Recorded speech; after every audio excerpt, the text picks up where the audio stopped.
So we're in a Tesla S. Yep. So who are you? My name is Sahas Kata, and I'm the founder of Pepperdeck, and I'm here to show off a little hack I made on the weekend. Yay! And you're wearing Google Glass. Yes, I am. So the hack is you built the Tesla app, right? Correct. It's called Glass Tesla, and got up on the screen right here. And it's an app for Google Glass that lets you control your Tesla Model S. Cool. And we're here with Rocky. What's up, Rocky? And who are you? I'm Sandcat. I'm Sauce's brother. Yeah. I'm out right here. We're going for a ride in Half Moon Bay because it's a stunning, beautiful day here. So you got to tell me where to go. I'm not too familiar with the area. Let's go back out the gate. Sure. Yeah. Just don't hit my car. Loser BMW car. Don't want to lose that. Go the other way. Other way. There you go. Yep. Yep.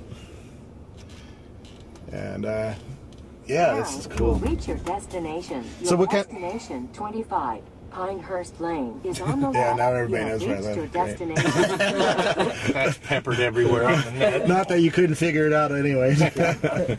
And we got 2 GoPro cameras up on the hood, so we'll see if we can get those shook off, which will cause us problems. So what does the Glass app let you do? So it's got 2 aspects to it right now.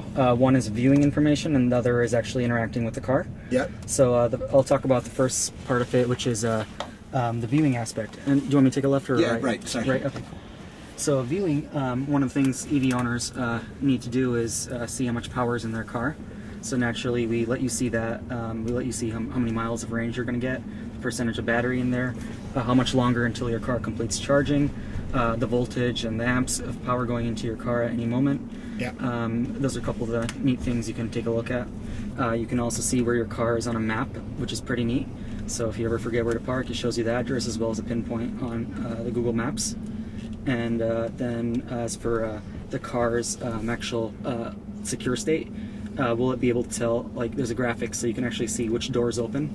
Yep. So either the trunk pops open in the graphic if it's open, and same applies to each of the 4 doors and the front trunk as well.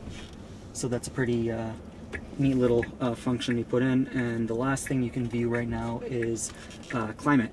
So you can actually view the car's interior temperature at any given time as well as the exterior. Is there any way to control that? Yep, absolutely. So all these parts that I just mentioned in terms of viewable information are all fully controllable. So it's a little warm in the back. Could you turn it up? So right now, that's one of the restrictions that Tesla does. Even if I were to send a command to this car while I'm driving, it's not going to let me. There's only a couple things like the sunroof that would work. Okay. So I can give that a shot as well. Cool. Actually, I'm not sure if I'm connected, so I can take a look real quick. Okay, so yeah, it looks like I'm connected, so I can give that a shot. So I can try the sunroof, for instance. See, sunroof. Okay, just press it. Yep. And we'll pull over in a little while. Yeah. Actually, let's take a little drive and then sunroof pull just over. up. Yeah, that's cool. Yeah. And let's pull over, and then you'll be able to demo it a little bit better for me. But it's cool. Thanks. Close that sunroof. All right, now we're finally connected. Yeah. Back in Half Moon Bay. So what you're looking at over there is the lock screen, or the start screen of the app. Yeah. And you can tap into it, and you get to your first card.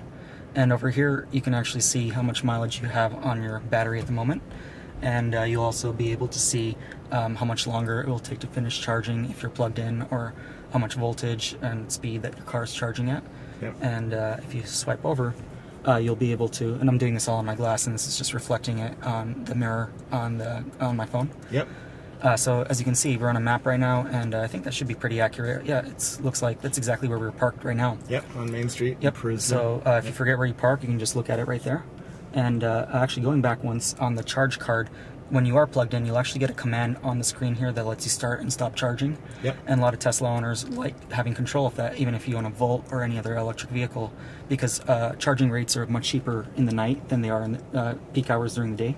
So you may want to stop charging at noon and then start charging again around, maybe 11 or 12 p.m. Yep. So you can just do that from Google Glass. And you figured all this out just by looking around forums and figuring out what the Tesla... Absolutely. Well, it wasn't even, it was just really a couple of resources that were out there, and none of them, I don't think anyone had actually built an app for Tesla. This actually might be the first third-party one, regardless of whether it's for Glass or whatever it might be. I'm not sure if anyone has built an app for a third-party app for Tesla, so that's pretty exciting. Every time I mention I drive with my Google Glass on, people give me crap. What do you think about that? So right now we happen to be in a high-tech car, so I would actually prefer to use all the stuff here. But I generally do. This is not my car. I generally do drive a very old Lexus from about 10-15 years ago. So for that, in the past, even though you're not supposed to, at some point you do end up having to fiddle with your phone just to figure out where you need to go or something of that nature. But with Glass, I mean, when I'm using it for navigation, it's passive, so it's quiet, it turns off, and then as you're approaching a turn, the screen turns on, it gives you some sound and tells you what to do. So I find that a lot less distracting, since you don't need to take your hands off the wheel, and you don't need to look anywhere else. Your head's still on the road, and you can just glance up slightly for a split second until you're done interacting with it. I totally agree. I think it's far safer than looking down at this beautiful screen, by the way. Yeah. Because now your eyes are down here, exactly, not looking and at least forward. this car is pretty neat. Actually, this entire panel right behind the steering wheel is not an actual physical panel. It's also a full screen as well. Yeah. So actually, a couple of things that will appear on it is you get your navigation appears right here when you're getting a route. Your electricity, your what music's playing, so you can customize all that right here to reflect what's going on right here. So you don't actually even need to look down here. It's kind of crazy, but that's possible as well. Yeah, it's pretty cool. Yeah. How are you gonna make any money with this app, or are you just so I mean, after I realized, I think in the last I think it's been less than 24 hours, maybe about 15 or something hours since I launched the app. The last I checked before I headed out here, I think there were about a little over 35,000 people that visited the website, and I think there were close to 700 people who signed up with their Google account. Yeah. And but last I checked, I think there were 23 people who have actually successfully linked both a Tesla and a Google Glass. So my current user base is probably about 22 right now.